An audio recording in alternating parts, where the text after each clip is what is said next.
Snake, the lake is just over that cliff. Eva should be able to climb it if you help her. Keep her close to you. I'm so hungry.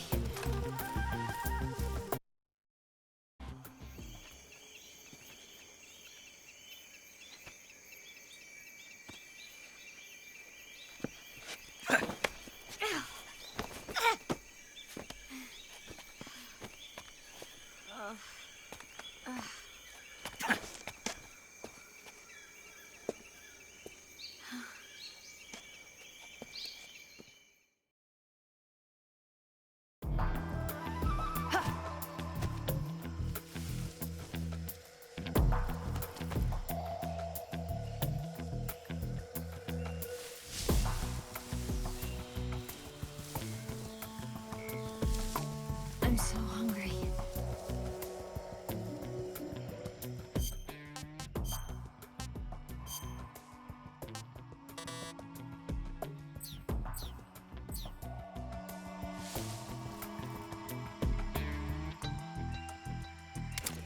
Food.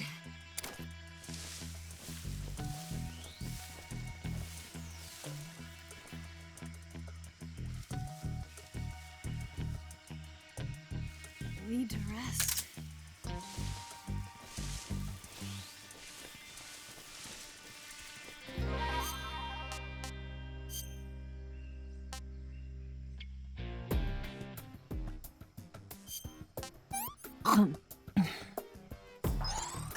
Yuck.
I'm so hungry.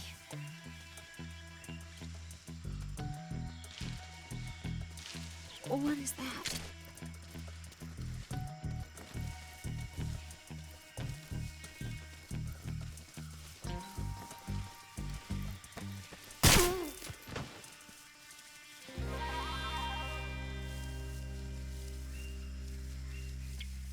I'm so hungry.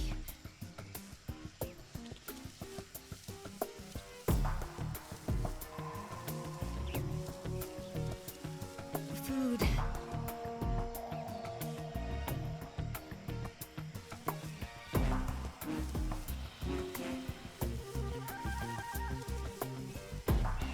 I need to rest.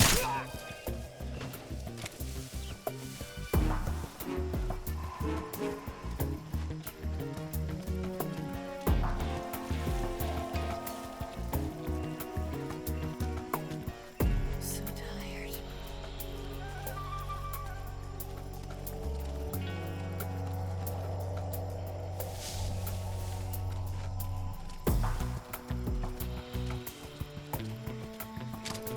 I'm so hungry.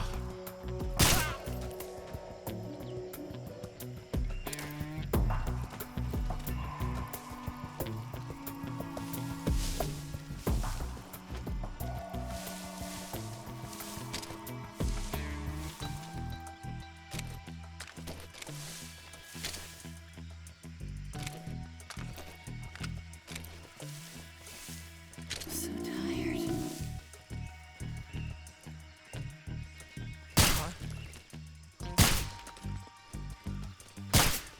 The enemy is close by. I'm so hungry.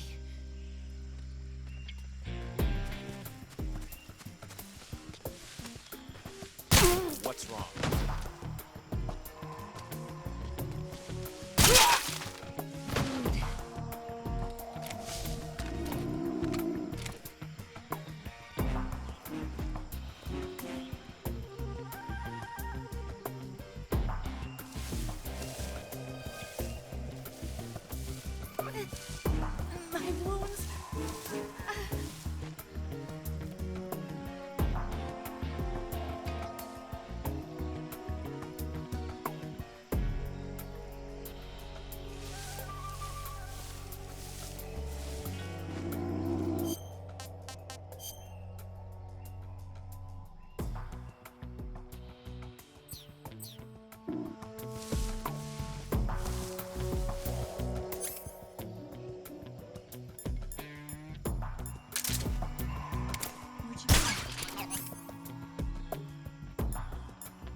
Where'd you go? My wounds.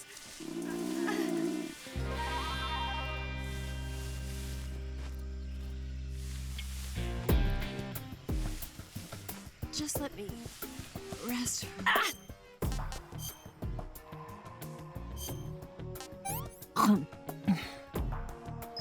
Let me have some more.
What happened?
Come on, Snake.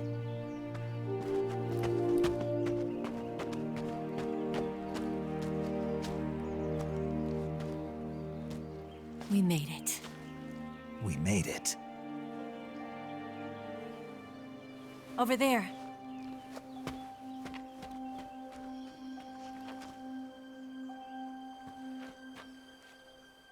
It's the bus, isn't it?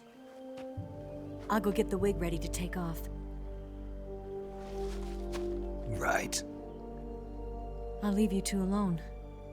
But come back in one piece, okay?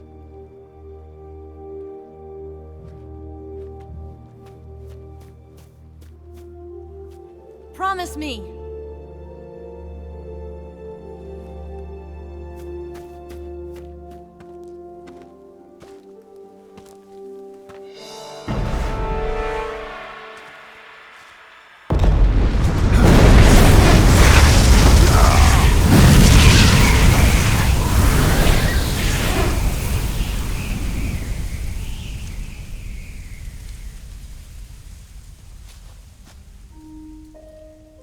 Life's end. Isn't it beautiful? It's almost tragic. When life ends, it gives off a final lingering aroma. Light is but a farewell gift from the darkness to those on their way to die. I've been waiting, Snake, for a long time. Waiting for your birth, your growth, and the finality of today. Boss. Why are you doing this? Why? To make the world one again. The world used to be whole. But with the end of the Second World War, the philosophers began to fight amongst themselves, and the world was torn apart. The Cobras, my comrades who trained and fought alongside me, were torn apart as well. The foibles of politics and the march of time can turn friends into enemies just as easily as the wind changes. Ridiculous, isn't it? Yesterday's ally becomes today's opposition. And this Cold War? Think back. When I was leading the Cobras, America and Russia were fighting together. Now, consider whether America and Russia will still be enemies in the 21st century. Somehow I doubt it. Enemies change along with the times, the flow of the ages, and we soldiers are forced to play along. I didn't raise you and shape you into the man you are today just so we could face each other in battle. A soldier's skills aren't meant to be used to hurt friends. So then what is an enemy? Is there such a thing as an absolute timeless enemy? There is no such thing, and never has been. And the reason is that our enemies are human beings like us. They can only be our enemies in relative terms. The world must be made whole again. The philosophers must be reunited. I will devote my skills to that purpose. And with the Colonel's money, I will achieve that end. Just as I once created the Cobras. They are my family. I may no longer be able to bear children, but I still have a family. It was November 1st, 1951. I was in the Nevada desert participating in atomic testing. The name Nevada is derived from Spanish, covered in snow, white as snow. And snow is exactly what I saw in that Nevada desert. It froze my blood white. Snake, you were an atomic test subject, weren't you? On Bikini Atoll. That's part of the reason I was drawn to you. You and I are alike. We're both slowly being eaten away by the karma of others. We'll never have the chance to die peacefully of old age. We have no tomorrow. But we can still have hope for the future. In 1960, I saw a vision of the ideal future from space. 3 years earlier, the Soviet Union had succeeded in launching Sputnik, the first man-made satellite in history into orbit. This came as a huge shock to the United States. In response, America threw everything it had into its own manned spaceflight project, the Mercury program. Even as the Soviets seemed poised to send their first man into space, America was still experimenting with chimpanzees and rockets. The government wanted human data. So they secretly decided to send a human being into space. I was the one they chose. At the time, they didn't have the technology to block out cosmic rays, and whoever they sent up would inevitably be exposed to heavy radiation. That's why they chose me. After all, I'd already been irradiated once. Of course, you won't find any of this in the history books. I could see the planet as it appeared from space. That's when it finally hit me. Space exploration is nothing but another game in the power struggle between the US and the USSR. Politics, economics, the arms race, they're all just arenas for meaningless competition. I'm sure you can see that, but the Earth itself has no boundaries. No East, no West, no Cold War. And the irony of it is, the United States and the Soviet Union are spending billions on their space programs and the missile race, only to arrive at the same conclusion. In the 21st century, everyone will be able to see that we are all just inhabitants of a little celestial body called Earth. A world without communism or capitalism, that is the world I wanted to see. But reality continued to betray me. In 1961, I was sent to Cuba, to Bahia de Cochinos. It was part of a CIA-sponsored invasion under the guise of taking Cuban exiles back to their country. But the US government betrayed them. Our weak-kneed president held back their air support. Defenseless, the exiles were annihilated by the Cuban army. All I could do was watch in silence. I was set up by the very country I'd sacrificed so much for, by the very government I dedicated my life to defending. I was driven from the surface world, and I went underground. Then, 2 years ago, I faced the Sorrow, my old comrade in battle. He was my friend. But one of us had to die. I was left with no choice. The Sorrow gave his life for me. There is no enmity between us. One must live, and one must die. That was the mission. The ones who gave me that mission were the philosophers.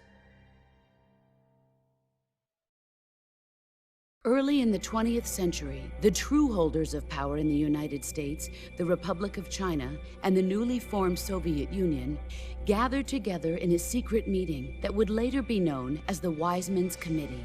The secret pact they formed there marked the beginning of the philosophers. But the last of the original members died in the 1930s. After that, the organization began to run out of control, and the Wise Men's Committee degenerated into a mere shell of its former self. The philosophers of today have no sense of good or evil. Their influence extends to countries and organizations involved in every aspect of every war. They have become war itself. That's how they operate. The sacrifices of war cause a shift in the times. This shift leads to renewed conflict, and in turn triggers the next war. Like a nuclear chain reaction, each conflict sparks countless others, forming an endless spiral that will continue on for eternity. Do you understand what I'm saying, Snake? By consuming me and you, the philosophers intend to keep that cycle going forever. It was my father who explained all of this to me. He was one of them, You see, I am the last remaining child of the philosophers. But after he revealed the truth, my father was killed by that same shapeless, formless organization. And my father isn't the only thing the philosophers have taken from me. In June of 1944, the Cobras and I took part in the landing at Normandy. We'd been given a top-secret mission to locate and destroy enemy V-2 rocket installations. I was pregnant at the time. The sorrow was the father. I gave birth on the field of battle. A beautiful baby boy. But my child was snatched away from me by the philosophers.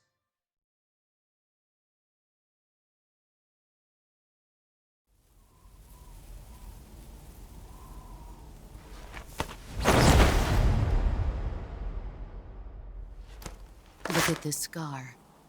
This is proof that I was once a mother. I gave up my body and my child for my country. There is nothing left inside me now. Nothing at all. No hatred, not even regret. And yet sometimes at night, I can still feel the pain creeping up inside me, slithering through my body like a snake.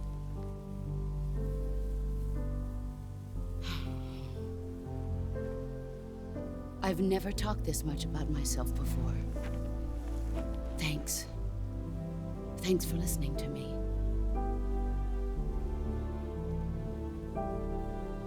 I feel content. Snake? Commence the operation. I raised you. I loved you. I've given you weapons, taught you techniques, endowed you with knowledge. There is nothing more for me to give you. All that's left for you to take is my life, by your own hand. One must die, and one must live. No victory, no defeat. The survivor will carry on the fight. It is our destiny. The one who survives will inherit the title of boss. And the one who inherits the title of boss will face an existence of endless battle. I'll give you 10 minutes. In 10 minutes, MiGs will come and bomb the hell out of this place. If you can beat me in less than 10 minutes, you'll be able to escape in time. Let's make this the greatest 10 minutes of our lives, Jack. Boss. You're a soldier. Finish your mission. Prove your loyalty. Face me.